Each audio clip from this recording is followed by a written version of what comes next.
Welcome to Inspiration Rising. My name is David Trotter. I'm a transformation coach dedicated to inspiring women and the men who support them to rise up in life, love, and business. I'm just gonna tell you that social media can be so awesome. I know you know that. I know it has its downsides.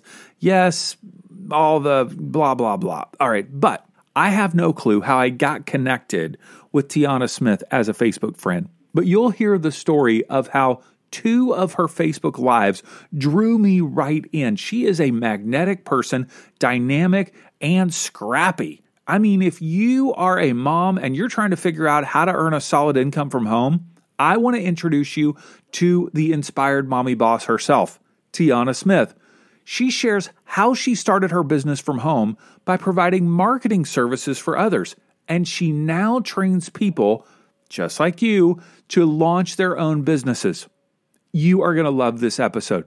Now, before we jump into the conversation, I want to remind you that I'm now releasing episodes on Mondays and Wednesdays, and then on Tuesdays and Thursdays at 4 p.m. Pacific Time, 7 p.m. Eastern.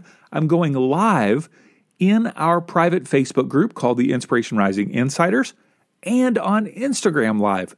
And our username is at Inspo Rising. Now, each week I present a 2-part series on a topic that is important to you. In fact, I actually have been reaching out to people on Inspo Text, which is the daily Inspiration Rising text messages that I send out, and asked them, what are the topics that would be important for you to hear from me? So you can join that conversation in our private Facebook group, which can be found at insporising.com/insiders or on Instagram Live using the username Inspo Rising. All right, let's jump into this interview with Tiana Smith. Tiana, thanks so much for taking some time to hang with me today. I appreciate it. Yes, thank you for having me, David. I'm so excited to be here for sure. Yeah, I don't have any idea how we connected on Facebook. I've got all these Facebook friends, but one day I think I saw you live at your piano singing. And I clicked on to allow the volume to come through, and I was mesmerized. I'm like, oh my gosh, this is not an average person that's singing on Facebook. This is a person who knows how to sing.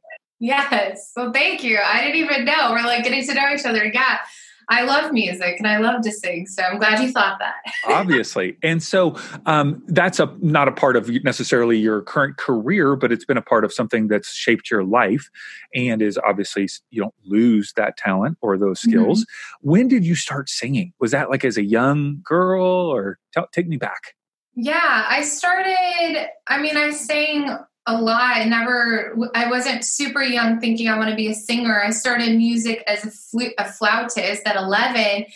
And it wasn't until I was 15, we were in Nashville, and I was asked to sing for this event at school. And I was really scared and I didn't want to do it, but a friend asked me. I'm a very faithful friend.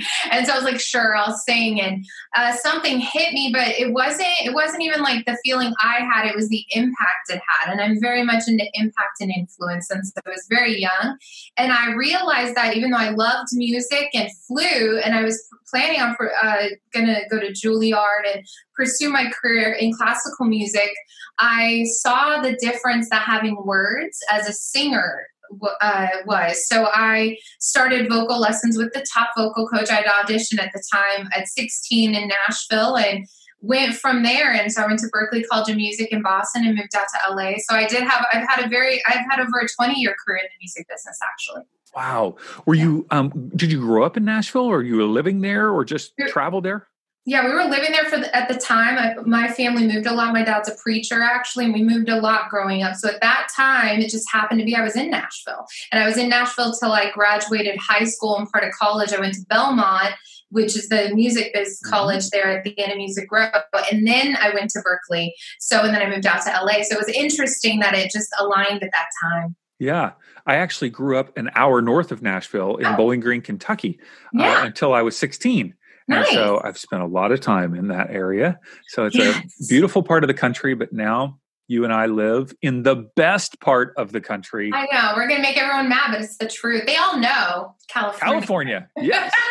Absolutely. You can't beat it, I don't like, if You I was cannot. going to get the haters to shoot in my way, I don't mind saying California's the best. Oh, and then they start complaining about the price and the traffic and the cost we pay for is what I say. What? Look at that. Oh, good. Everything Yes. costs. It's all right. I'll pay it. Yeah, it is amazing. Mm-hmm. So as you were a singer, songwriter, you were leveraging social media and marketing tools. Yeah. It's not like, unless you're Taylor Swift, Right.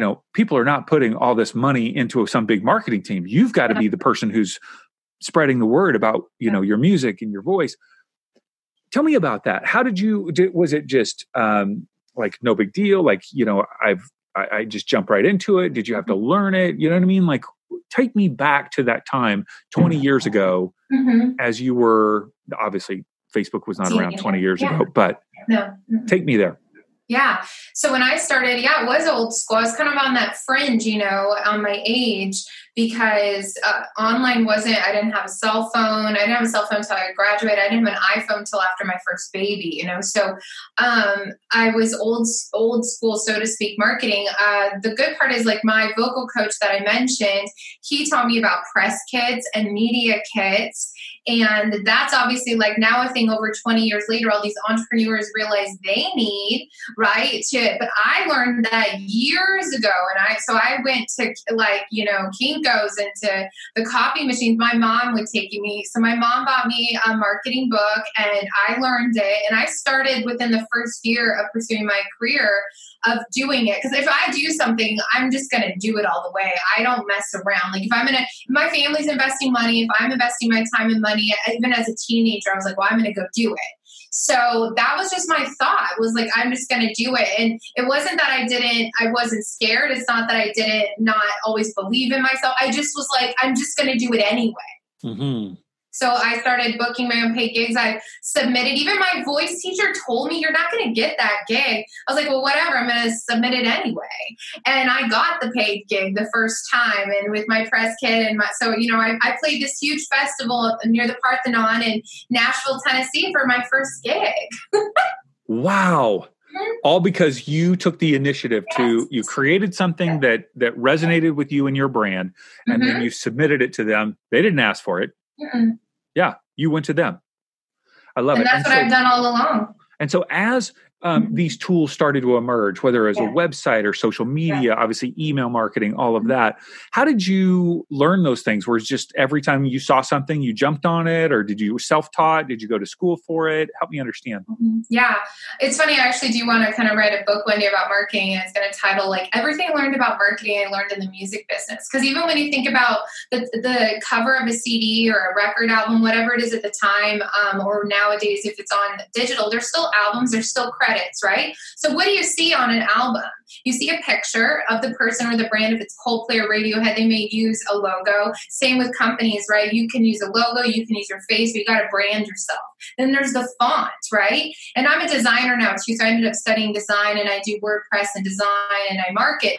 But I use those skills because I was having to always hire someone to help me, and I was like, that's enough. I want to learn it, because it was constant. It was for a flyer, it was for a press kit, it was for everything, right? I was like, I need to learn certain skills, and those were skills I wanted to learn. So the branding came from that. And then the things you were always taught was email, even back then. And before I had like a CRM or a CMR, whatever you want to call it, I have like Infusionsoft now, or Keep is what they changed it to. But like I would Google it. I had a Yahoo account, so I would do the bulk BCC, blind copy. And then I use like Reverb Nation or Press Kits. It's always been email. It's always been, have the email list at your table. And I will tell you this is really interesting. And this is so relevant to marketing any entrepreneur. I always tell people, and even my clients that go in my marketing career, my clients, when they go to an event, I say, have your table look the best ever. And this is stuff I learned from the music business. I would have my cart.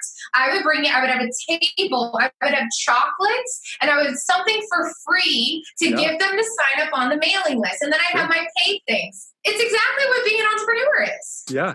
Isn't it great? You gotta be beautiful and attractive, not in terms of like a person. You know what I mean? Obviously, all All of it. You want to pull people into whatever you're doing. And that's true whether, we have a lot of moms who are listening that are involved in PTA or soccer, or if you want to get anything done, volunteers, raise money, you've got to put the brand out there and communicate clearly about what you want and ultimately show the benefit to people. You are even bringing benefit with chocolate. I know it's crazy, but people do it. They come over. People love chocolate. When I moved to this area and I was changing my career from music to more marketing just because I could do it from home with my laptop with my kids, I would go to the local events and I would buy like the $1 plastic Starbucks cups and I would put chocolates in it and my business card. And when I'd meet them, I'd actually write their name on it with permanent marker. I'm telling you, creative marketing, and even in person, even now when clients buy from me and I teach my clients, if somebody's your VIP client, send them a goodie box, because with so much digital, people really highly value something they can touch. Mm-hmm. Yeah. So what motivated you? I know then you actually created a record. Was it a label or what were you, or promoting people? Help me. What was your next step in your career? So after graduating from Berklee College of Music, and I went out to California. And even before that, though, I mean, the first step is always, there's like 2 processes, right? So I always had albums. I have over 4 albums. You can search them on iTunes or Spotify. It's under Tiana Star. But the thing is, in order to promote yourself, which is why I ended up in the marketing career on accident, kind of, because I was going to promote my music career instead of just like, I ended up just turning to marketing for my business and helping teach people. But what I had a label called Coffee Shop Girl Records. I did work at Sony for a while to get behind the scenes. That was my choice. To try and learn like how the big guys do it, right? And so I ran my label and I promoted and marketed and toured myself. I always would do paid, like, a lot of these people in LA do pay to play. I refused, and I would get paid gigs. So I would get paid to be in the music business. So, I was paid in the music business till I was 30. Mm-hmm. Yeah. And then how did you shift from music into beginning to serve marketing clients? Tell me that story. Did you have somebody that wanted some help and you did it for free? Did you get your first client? You know what I mean? Take me back to that first moment. Yeah. I like your voice, by the way. It's really good for podcasts. Thanks. Do you sing? I don't. Oh, that would be bad. You don't know. Most people actually can sing. I was a vocal coach. I've learned there was only like 1 or 2 people that were even had any pitch issues. People have a little bit, but 2 were really radical. And even with them, there was progress. Anyway, most people just had somebody say something mean and they're actually pretty good. So anyway, side note, what happened? And side note, Dave, you can sign up for my vocal package for $99 if you'd like to. I do not sell $99 packages. I know. 99. It would be $9.97 minimum. Okay. I love it. Play it small. You play small. Like that's part of what I teach. I do have lower level, but it's like my planner, right? $99 per minute. Exactly. I will teach you, Dave. Yeah, for a second. So, I can tell you, high tickets only. But anyway, okay. So what happened was I was getting my I decided to get my master's degree because I was struggling in my life, and I was in like not a great place. And I was married before, and I had a lot of pressures coming in. So I had this one child already, and like life was a little bit, we were about to move up here to the Central Coast. And I was like, well, maybe I'll listen to these pressures and I should get something steady or prepare. Like, I'd been pursuing my music career for a long time. So I got my master's degree mainly just also, I was like, well, I'll at least learn something about marketing that can help my degree. And then if I ever need to teach it at college, so it was a little bit of a low place, honestly. Mm-hmm. And, but I got pregnant halfway through. I was in this 1-year master's program. So it was like no breaks, nothing.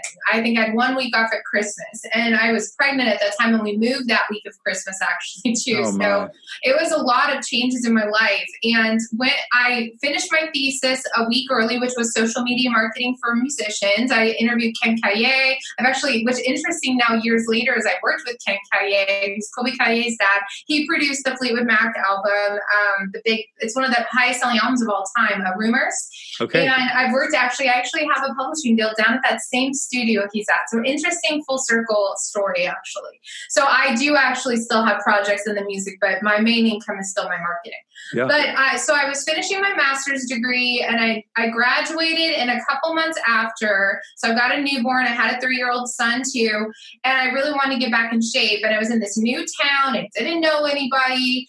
And there was a Pilates studio, a really nice one with reformer machines. And so I went to her, and I know she didn't have a Facebook. She had a terrible website, and I learned how to do websites and social media and all of that with my program. So I went to her and I said, hey, would you be interested in paying me some cash and then some barter and then I could work out here. I'd get a little cash, and I'll redo your website. I'll redo your social media marketing. Nice. Yeah. And she said, yeah. And I helped book her out. She actually sold that business for a lot of money. And she referred a ton of people, and it just took off because then I got calls from people down in LA because I was really good with SEO on my no paid traffic this point. I'd never paid any traffic. And I got calls from Warner Brothers Music, some famous country music stars, and they would all refer me for social media marketing. So that's how it started. That is great. Wow. Yeah. And you're going through a lot of transition in your life. You've got young kids at the time. Your kids are still pretty young. Are they 7 and 10, something like 7 that? 7 and 11, yeah. 7 and 11. And how has social media marketing allowed you to develop freedom as a single mom? I know we've got a lot of moms who listen that are, they're either needing to generate some income, or they have, they're not satisfied with their job. How might social media marketing or marketing in general help them create some freedom in their life? Yeah. Like social media marketing, I was just training on this morning in my free 5-day accelerator program that I teach. And I was sharing the story. It's interesting because I haven't shared this story in a long time. It's my second time today, so it's meant to be. Not only did I have amazing results doing it for other people and really honed in on that from the stories I've been telling you, but when I switched gears to not doing that anymore, I don't do the marketing for people, I train people because I actually don't believe in outsourcing your voice, it can help you if you just take it serious and you show up in the marketplace with there's a few parts to it. So I could say, just do social media marketing, but you have to have a few things in place. You do need to have your brand in place. And even if in the beginning you don't have logos or colors, at least have professional pictures done or good selfies, whatever. So if you hold yourself though to a certain standard, and you said, look, I'm going to take this serious because I either go work at this arts job. That was the last job I'd ever taken was during my master's degree. I had a 3-month job and I was working 12-hour days away from my son, got pregnant with my second kid, felt like a slave, was sworn at in front of other people. And I was like, I will never work for someone again because I will never put myself in this position where somebody is telling me how much I deserve to make, yelling at me that I have to go to that job the next day. I don't think so. So I walked out and I was like, if I have to hustle whatever amount of hours in order to work for myself, and now all these years later, David, in talking to any mom listening to this, it is up to you to do that and to make your decision. Do not give it I don't have a supportive spouse, neither did I. I don't have this, neither did I. I think I'm put here, honestly, as an advocate for women and moms, especially in first world countries with Wi-Fi, that you can do anything. And actually, I think it's my right, not just my right, especially once you get on your feet, when you get out of this scramble and you get into abundance to do this thing. Because there's just no excuse, David. That's what social media marketing has done for me. You can reach the whole world for free by being consistent and showing up and doing a little bit of, it's not even a little bit of work. Just give me a second. It's not just a little bit of work. You do have to have a strategy. If you want to wing it, but the good part is, I'll share some free resources at the end. But I'm telling you, social media marketing changed my life. It is the wisest, most amazing, life-changing thing that I did. I was an entrepreneur since I was 16. And when I figured out social media marketing, all those, let's say 16 years in, then my income started increasing. And in the last 5 years, I've 5 times, 6 times my income. If you're feeling stuck and wondering who you really are and what your purpose is in this world, I want to encourage you to pick up my new book, Empowered to Rise, The Secret to Embracing Your True Identity, Uncovering Your Superpowers, and Bringing Your Inspiration to the World. listen to one of the 5-star Amazon reviews. This one from Cameron. She writes, I was a fan of David Trotter's podcast, Inspiration Rising, so I was excited to see that he wrote a book that builds upon the message in his podcast. What I love about both Empowered to Rise and Inspiration Rising is that David is so open, honest, and nurturing. Yes, a man who is nurturing. He's not afraid to share his struggles and how he overcame his own feelings of not being enough. It's refreshing that he doesn't just talk the talk, he has walked the walk. After reading Empowered to Rise, you'll certainly feel inspired to embrace your true identity, have the courage to love yourself, and live the life you really want. I love that. I'm so honored to read those words and see that as an Amazon review, Cameron. Thank you so much. You can get the book on Amazon via the special link, insporising.com/book. That's insporising.com/book. You have something. Everybody has something that they are wanting to be to sell, right? It may not be a financial transaction, but if somebody is on and they're into volunteering for their school, right. If they're in for trying to get into their kid's sports thing, or like our kid goes to an arts high school and there are parents, moms that are super passionate about getting the kids to do all these extra things. And that's marketing, right?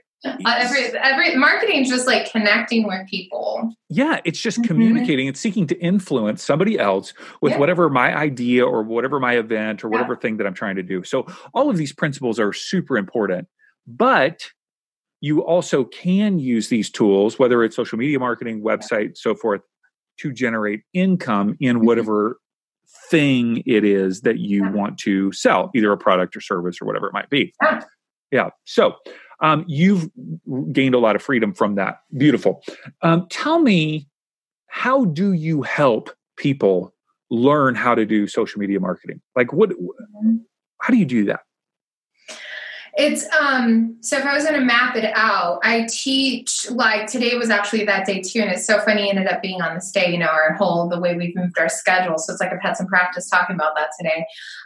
First of all, I do teach, the first thing anybody sees is what it looks like. So let's say if you're just speaking of a Facebook profile or a Facebook business page and there's a profile image and there's a header, right? So wherever it is, you got to make sure it's like clear cut. And a profile, whether it's Instagram or LinkedIn or Facebook, should always be up close, shoulders up, and close in, because the tiny little images, it should always be a smiling face. So I always start with design and the branding piece, because that's the first thing anybody sees. We're visual creatures. We all know this. And here's how I look at it. Like even this, like you have an amazing background. I've done my background. It's nice to see a guy level up, by the way, man. It's wonderful.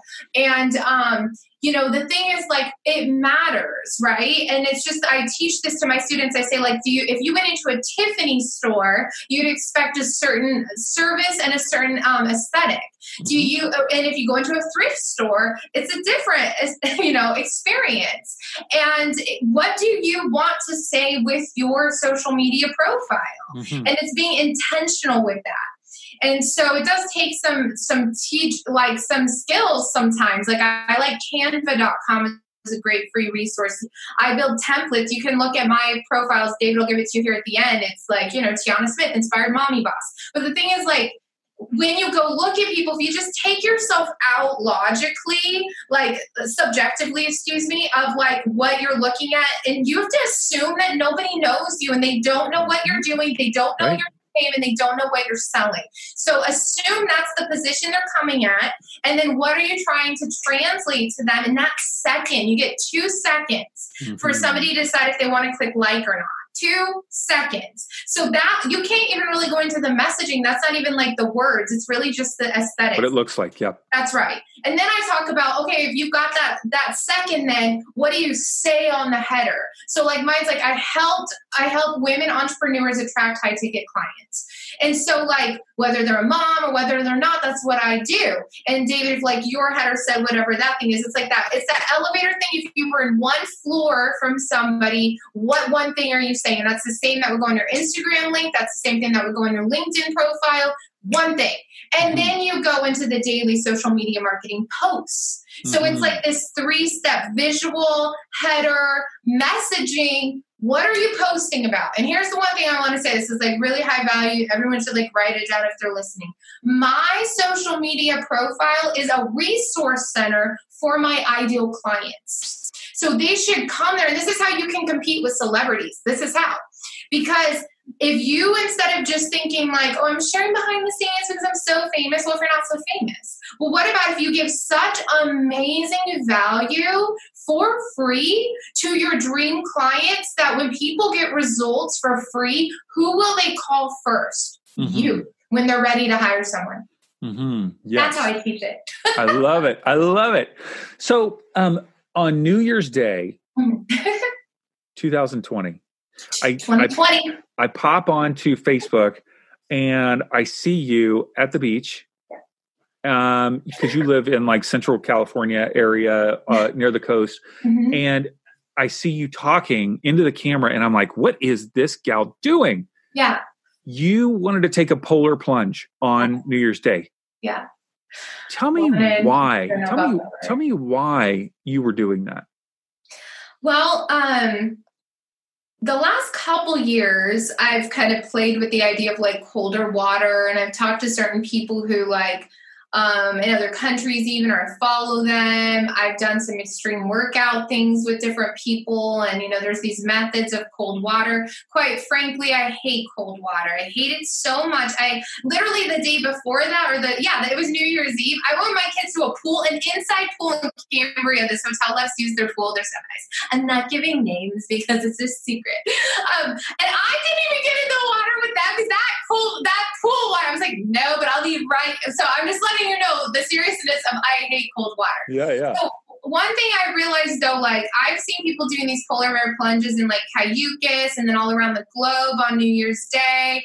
And I'd had a really rough like Christmas break for several reasons. And I was alone and the kids were with their dad and it's over the holiday. And I was like, I'd already decided, I was like, I want to go do the polar bear plunge. And I was thinking about going and doing it in Cayucas just for the vulnerability, not the vulnerability, the accountability.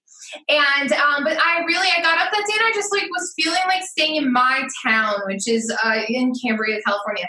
And I love my town. I live right down the street from the ocean. And I was like, I'm going to do this, but I'm going to go live on Facebook for accountability because I didn't know if I was going to do it because honestly, I hate cold water and the ocean up here is cold and it's scary. And it was a beautiful day. I didn't know what kind of day it was going to be, but I was like, you know what? And even if I delete it because I didn't even know what it was going to turn out like, I was like, I'll just go live. And if it's terrible or what, so I'll just delete the video. So that was my thought. I was like, I like to do things that I hate.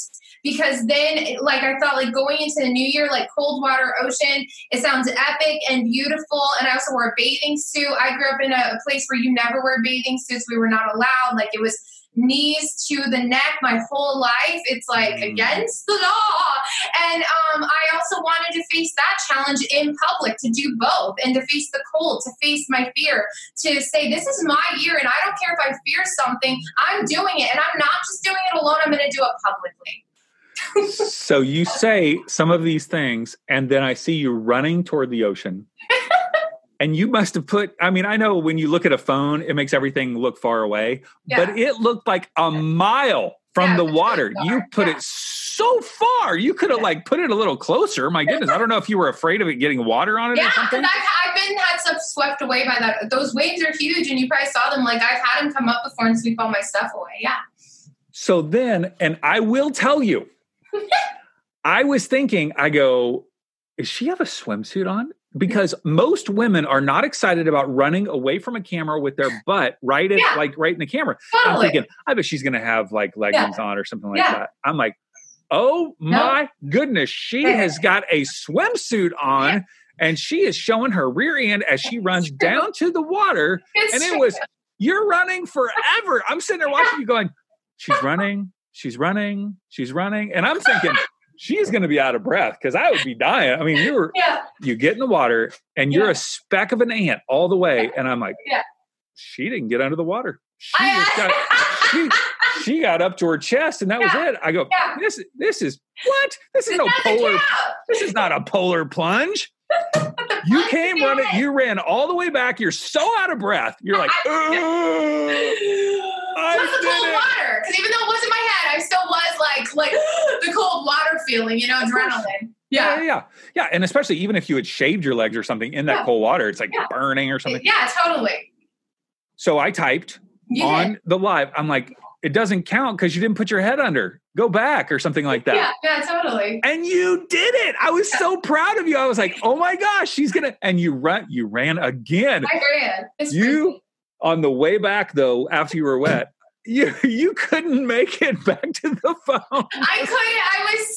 It was the shock on my head too, and there were all these people. There were more people even, and they're like clapping and cheering. I'm like just not even focused on that. And again, I've never been in the ocean in public in a bathing suit. I'm 38. No way. 38. That's your first time ever? No way. Ever in my life. So when I said it wasn't, I'm like, no, for real. I'd gone one time to a pool by myself like a year ago in a bikini, but I'd never in public, never the ocean. I'd never done that. Because so that of was your like faith, a first. Because of your faith background. Yeah. Yeah. So once you did it, did you feel like Jesus was angry with you?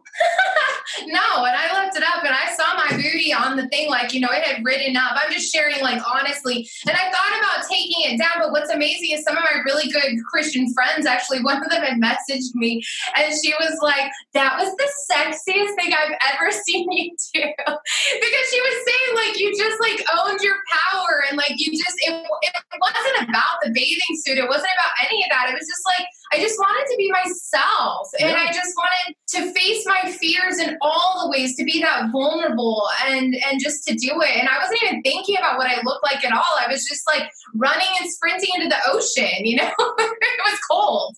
And you get back to the camera the second time, your hair's wet. It's flying everywhere. You're out of breath. Everywhere. And you're like, I did it.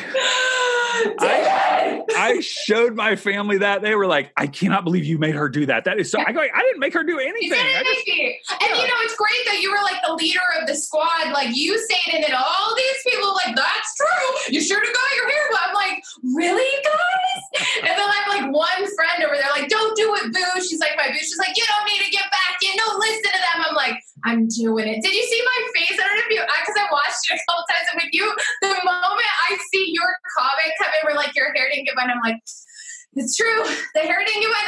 I knew I was going to go back in. And it only took me a few seconds because I know if I didn't just go do it, that I wouldn't do it. Yeah. It's hilarious. So good. So the thing that comes to my mind as I watched you do that, and you said that you had a hard week. Mm-hmm. One of the things that I think resonates with me in what you do is that there is a sense of struggle that comes through, that life is not just easy for you, right? That you have been through some really challenging things, and that it's still not easy, that it's still challenging. And yet you are simultaneously teaching people a skill and infusing belief in them because you're believing in them. And in the process of you believing in them, I have a sense that it is reminding you of your own value and belief in yourself. Absolutely. It's a circle. Now that's what comes through to me in what you present to the world. Would you say that resonates with you? Is that, I don't know. Is that crazy? No, it's exactly what I do. And I appreciate you saying that. Faith is a part of what I do. And belief in a lot of people, I don't ever market myself as a faith entrepreneur because I just don't, and I'm not.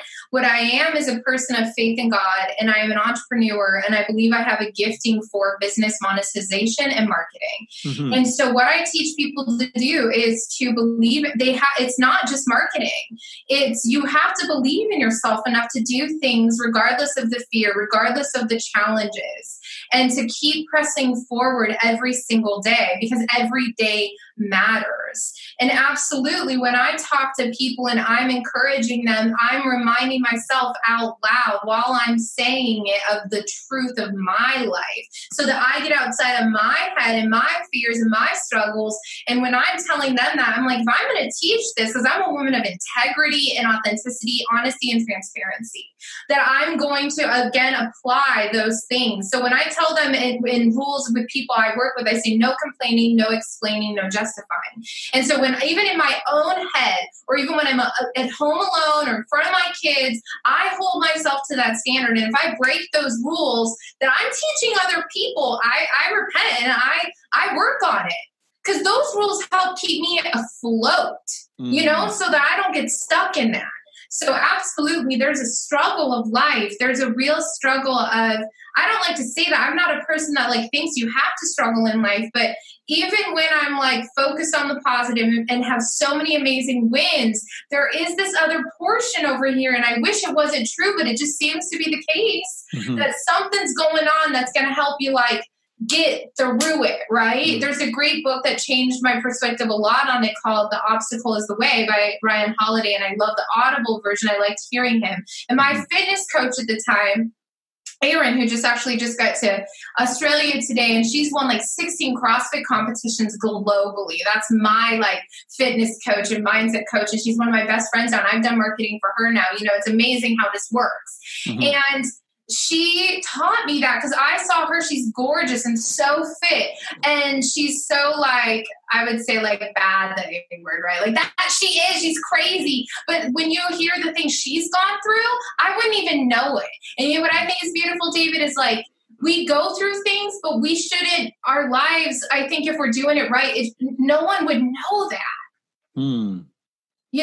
That, even if you say it, they'd not know it unless you told them, because you washed your face. You know what I mean? You ran in the water. You laughed through it. You're you know what? Bring it on, because I'm going to win anyway, or I'm going to die trying. But when I go down, I'm going down laughing. And that's my commitment. Yeah.